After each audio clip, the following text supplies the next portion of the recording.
This is your Daily Detroit, sharing what to know and where to go in Metro Detroit. It's Friday, September 27th, 2019. And I'm Sven Gustafson. And I'm Jer Stays. Today's episode is Rockin' the Suburbs from Ferndale. We have a busy show covering some interesting stories around town. Then Fletcher Sharpe joins Sven to talk all things Detroit City FC. Jer, man, it's good to see you, man. You've been at the Thought Leader Influencer Conference Digital Summit Pixels. Thinger. Yeah, Pixels. Making marketing. Pixels. Yeah, there were synergies. There was no oceans boiled. I gotta say, though, it was good to meet some listeners. Always, yeah. Yeah, it was really great. It's still weird when people do selfies with me. But I saw Dennis Rodman, which was a trip. Did you hear him? Yeah, I heard him, and he has a unique voice. Did he talk about Kim Jong-un? No, he didn't, although that would have been amazing. I guess some people spotted him up in Birmingham today, so I guess he's in town for a few days. And I also got marketing tips from T-Pain's digital guy. T-Pain, huh? So does that mean today's episode is going to be auto-tuned? The Detroit Tigers' dismal 2019 home season is thankfully over. The Tigers closed out their worst season at home since 2003 after losing their final game at Comerica 10-4 to the Minnesota Twins. Ticket sales fell 51% to just over 1.5 million tickets sold. And that's paid attendance, not necessarily how many fans actually showed up to the games, which is likely far lower. And I can tell you, as someone who's gone to a few Tigers games, it is far lower. Detroit is assured of ending the season with the worst record in Major League Baseball, but they won't match their American League record, 119 losses set in 2003. So I guess small miracles. The Tigers kicked off their final series Friday in Chicago in the first of 4 games. Yeah, Jared, they finished at home 22-59 at Comerica Park. That is just, that's embarrassing. Second worst year for Comerica Park attendance after that 2003 season. I went to my first game of the season actually just this week, Wednesday night, with some friends, and it was indeed very empty. The one thing I noticed was a lot of the vendors were just didn't even bother to open. You know, a lot of the hot dog stands and bars and so forth didn't even bother to open. Supposedly the Tigers have all sorts of incentives in mind, in the works to try to boost attendance for 2020. But, to me, my best idea for an incentive, invest in the team and get some good players. Make the team good again. One of the fun things about seeing minor league teams is all of the kitschy promotions they do and the mascots and stuff like that. I hope the Tigers don't just go down that route. I hope we actually get some players. I gotta say though, as a longtime Tiger fan, today is a special day as Friday is the 20th anniversary of the last game ever played in Tiger Stadium. That place has so many good memories for me. And I feel like there's two kinds of Tiger fans. Those that knew Tiger Stadium and those that didn't. And those that did, that place was special. Now it's luxury loft. That one is long gone. We've been talking a lot lately about Rivian, but there's another electric vehicle startup in town vying for attention. Bollinger Motors has released its first 2 near-production prototype electric vehicles. And like Rivian, one's an SUV and the other's a pickup truck. Both have alphanumeric nameplates, and they both boast off-road capabilities. High performance is likewise the name of the game here. The B1 SUV and B2 pickup truck boast enough horsepower and torque to go from 0 to 60 miles per hour in 4.5 seconds, with top speeds of 100 miles per hour and towing capacities of 7,500 pounds. They have bigger battery packs than anything offered by Tesla, though driving range is lower, somewhere north of 200 miles between charges. According to the Detroit News, the Ferndale-based company is largely self-financed by founder Robert Bollinger, who made money in the cosmetics industry. Bollinger plans to build the vehicles in Ferndale in small volumes. We'll post some photos up on dailydetroit.com. Sven, you write a lot about cars on the side. What do you think about the design of these things? Well, they're kind of traditional off-road SUVs in terms of their looks in some ways. They're very upright, high riding, high up off the ground. They're really boxy. They have very sharp angles. I read in the Detroit News piece that they apparently don't use any stamping dies as a way to save money and keep the cost down a little bit. People are comparing these the SUV in particular, to like the Range Rovers of old. To me, they're slightly militaristic looking. I almost get like a Humvee vibe from them a little bit. I mean, they look more than slightly militaristic. I would say they kind of look like Russian militaristic Or from like German, like back in old, the World War I kind of style with very boxy. Since there's no stamping, the angles are very old pronounced. Daimler. Yeah, it might be because they're black too. They just have kind of a menacing look about them. But there's definitely people who love that kind of stuff. So. New Oakland County Executive Dave Coulter said he was going to model his tenure fiscally after his predecessor, L. Brooks Patterson. But in a bipartisan move, the county passed a $922 million budget with a 2% raise for all county employees. But here's the kicker. They also guaranteed a $15 an hour minimum wage for county workers. It's important to note that Patterson was pushing for a pay raise for county employees before his passing. So interesting. I can't help but think, though, that the $15 an hour minimum wage guarantee thing probably wouldn't happen if Patterson, hadn't passed away earlier this year, and definitely if the county board of commissioners, hadn't kicked over into Democratic control. Republicans don't like minimum wage guarantees. A Detroit neighborhood group is breaking ground on a new miniature golf course this weekend.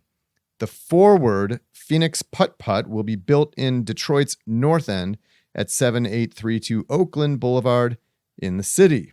According to a Patronicity page, the project will reclaim a number of vacant lots to build the 18-hole course at Oakland and Clay. The goal is that not only will the facility provide entertainment, but job training as well. Sven, I am so pumped about this. I will literally be able to walk to it from my house. So I just think this is so cool. And I got to tell you, I'm about to forget podcasting and go become a mini golf superstar. That deserves a proper golf clap, old sport. A Ferndale-based group of tinkerers and creators called i3 Detroit is embarking on a 72-hour live stream of events to raise funds for their makerspace. And here's the best part. They're building something like a pedal pub, but instead of white claws and no laws, it has sewing machines and soldering irons. And for an absurd cherry on top, it'll be shaped like a train. They'll be driving it around Ferndale on Sunday, according to possibly the most beautiful press release we've ever seen. I tweeted out at the Daily Detroit on Twitter. It is a work of calligraphy, to say the least. You found this tacked to your front door. This was amazing, like a proclamation. It's so very steampunk. So, but beautiful. You can check out the fundraiser online at i3detroit.org on Friday afternoon, Saturday noon to midnight, and Sunday 11 a.m. to 7 p.m. And again, look out for like a pedal pub with sewing machines that looks like a train near your house, Sven. It's fantastic. From all of us at Daily Detroit, thank you for that. Cheers. Detroit City FC remain unbeaten in NPSL Members Cup play after a 1-1 draw last Saturday with the New York Cosmos. That after City escaped with a 1-0 victory on the road at Milwaukee Torrent the week before, thanks to a Milwaukee-owned goal. Joining us to talk all about that and the wide world of NPSL soccer in Michigan is Fletcher Sharpe, our soccer correspondent. Fletcher, good to see you, man. Thanks for having me. Absolutely. Always nice to have you. All right. Cosmos and Le Rouge are the two top teams in the NPSL Members Cup, rather. Let me start that again. Cosmos and Le Rouge are the two top teams in the Members Cup so far. Nate Steinschwasser, the goalkeeper, given man of the match honor. Stephen Carroll gets the goal for City in the 47th minute. Tell us about this game, Fletcher. Sounds like it was a kind of a cagey affair. Yeah. Going in, everyone knew that the Cosmos were one of the top teams in the NPSL. Partially due to the way they play, partially because of the fact they've been a professional team for a while. They're one of the two teams, them and Miami, FC Miami, who were professional teams before, lost their professional level in the NASL when that imploded, yeah, and then just said we'll just send our B teams down to the NPSL, and they had teams in the NPSL before. But when they sent the majority of their pros back down there just to train for a year, like they'll train for a year, they'll come back. A lot of their players stayed, and they were still able to be paid because NPSL has differing rules about that. So as a result, like they were just crushing teams left and right. And then Cosmos showed why they were the the runners-up to this year's NPSL season. They lost to Miami, but they showed why they were as good as they were. They moved the ball well. Their players, when they need to be, are clinical. They play a very professional style of the sport. They get the ball up and down. There's not really many long balls from the back. They like to move the ball in little triangles in the middle, which is what you do when you know what you're doing with the ball. So it was really, really interesting to see that style played against Detroit for 90 minutes as opposed to like a quarter or whatever. And things got kind of chippy, right? There was a red card issued to one of the Cosmos players. They finished playing with 10 men, and a couple yellow cards, I think, issued. Yeah, on the red card, one of their players, number 70, took the ball to the right wing, and Marcelo Borges, who came from Flint City, playing for Detroit, came over and went for the ball, and number 70 for them dove. And I know a lot of the people were mad about New York Cosmos diving majority of the time. But again, a lot of their players have professional experience in South America, some in Europe, some in high-level U.S. And, like, I'm not excusing it, but while I don't like diving is a part of the game, especially in some of those other top leagues. So when contact comes, like, they sold it a bit more than they should have and got the calls. On this particular play, number 70 went over, dove. Marcelo Borges from Brazil was none too pleased, and as he got up, kind of stood over number 70. Might have said something, don't know. Number 70 got up and gave him a little shoulder charge. Marcelo Borges went down like he got hit with a bazooka, and the ref promptly turned and saw that, came over and gave him straight red. Yep. And that's the good part of diving is if someone dives on you and you dive on them, good chance they're probably going to get a card or something.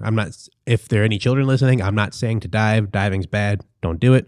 But, like, it's a part of the game, and it makes tempers flare. On to that point, on to the Cosmos goal. There was a dive that happened, and thankfully the ref called a free kick instead of where the dive happened, because the dive happened exactly in the box. But the ref wasn't sure of where, to call it, whether to call a foul or not. So he's like, I'll give you the call about 2-3 feet outside of the box. As a result, the New York Cosmos got a free kick and put it top corner. It was a really great, well-taken kick, and Nate Steinwash had been playing great all game. That's the only way to beat him is from a set play, because otherwise Cosmos weren't going to score a goal. Yeah. The second leg of this matchup, the away leg, takes place October 12th at New York Cosmos. It's going to be a tough game, huh? Cosmos were missing a few players. One in particular, Junior Borges, who has been like on a tear from the end of the NPSL season during the Members Cup as well. And he traveled but did not play. Not really sure why he didn't play. But I'm certain on the return leg, he'll probably be there and be able to play. He can create some problems in the middle. I think it's going to be another tough one for Detroit. I don't know if they'll come back with the victory then. But it should be a highly entertaining game. They won't get blown out. I know neither team's going to blow either team out unless like something happens where one of the teams shows up like sick and just can't perform. Otherwise, it should be a really hotly contested game. Going into this weekend or the weekend they played, a few outlets had that game ranked as like the number one game in the U.S. So including MLS, including Championship, including League One. So that's a really high honor to have. Yeah, interesting. And do you expect that is that going to decide the championship? I don't even know. Does the Members Cup have a playoff? I don't format? think so. I think it's just kind of like a showcase where like we all come out here and play, and then like whoever has the best record at the end is like the Members Cup champion. Yeah. I don't know why they'd have a playoff because they're all playing each other, and there's only 9 teams. There's really a playoff seems kind of silly. Then again, the old NASL had like 10 teams and they still had a playoff. So like I guess for semantics they could have a playoff, but I don't really see a point. So yeah, as of right now, New York Cosmos is number 1. Detroit City's right behind them, and Chattanooga's in 3rd.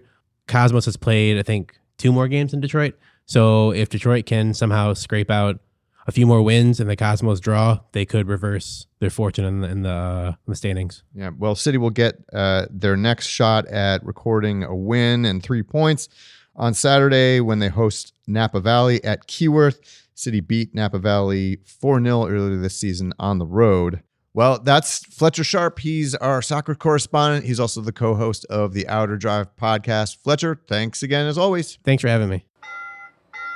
Detroit Congresswoman and Democrat Rashida Tlaib is rarely one to shrink from controversy, and now she's taken to Twitter to announce the availability of T-shirts that say "Impeach the MF." They're apparently $29, and it is a fundraiser. She faces re-election in this fall, of course.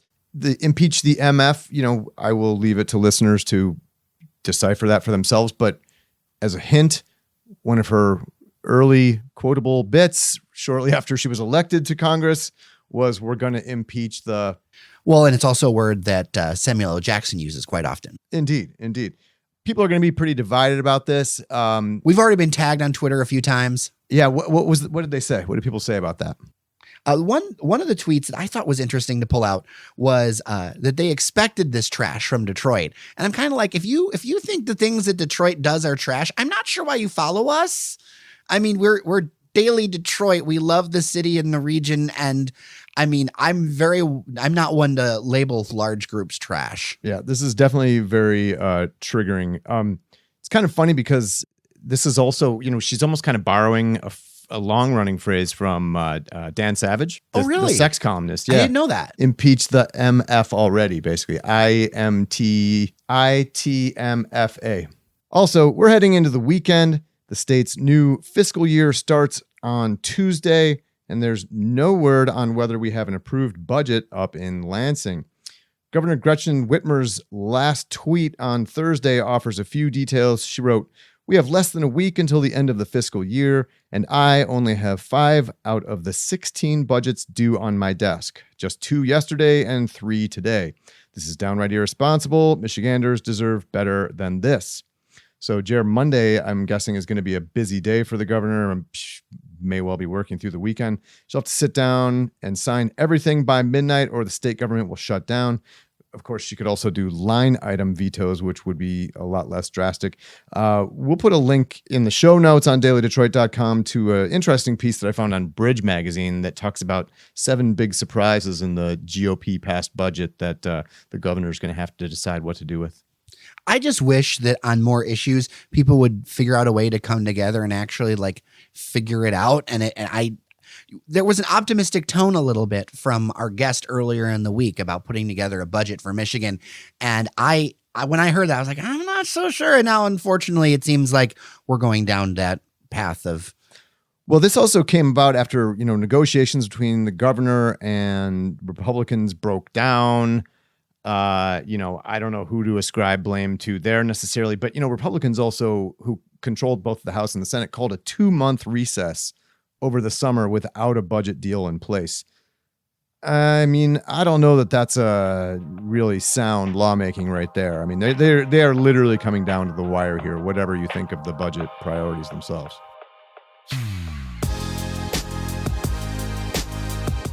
This is true. Well, thank you so much for listening to Your Daily Detroit. It's Friday, so I want to make sure to thank the people behind the scenes. Randy Walker, engineer extraordinaire, who helps us with our new setup that's coming together. Cheyenne Nocerini, thanks so much for all your hard work. Absolutely. And of course, thanks to you for listening. Without you, we can't make this thing go. If you do enjoy what you're hearing, think about supporting us at patreon.com/dailydetroit. I'm Jer Stays. And I'm Sven Gustafson. Take care of each other. We'll see you around Detroit.